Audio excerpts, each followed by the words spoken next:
Hello guys, good morning, happy Saturday. So ito na naman ako guys at ako ay magluluto ng aming ulam for this morning.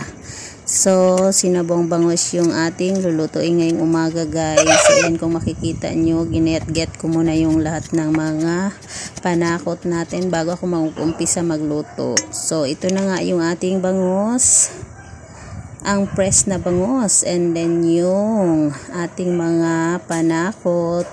So isinalang ko na rin yung ating lulutuan, and then kumukulo na siya guys. Inilagay ko na rin yung ating bangus, and then to be proceed yung ating mga panakot tulad ng luya, kamatis, and then yung ating siling labuyo. Ayan, and then pakukuluan natin siya ng ilang minutes lang naman guys. Ayan. And then ilagay na natin yung ating pitsay. So gusto ko ng maraming pitsay or dahon guys sa sabaw na bangus. So dinamihan na namin yung pitsay. Ayan, and then takpan natin ng ilang minutes na rin.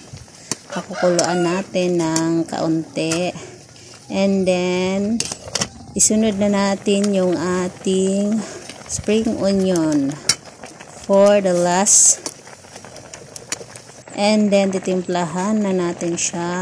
Yan, di natin patatagalin guys dahil ako ay natatakam na at saka nagugutom na ako. Ang sarap ng humigop ng sabaw. So, ayan guys, inihain na natin yung ating ulam. So, hanggang dito lang muna yung ating video for today. Thank you for watching. Bye-bye everyone. So, kain na. Bye-bye. Love you all.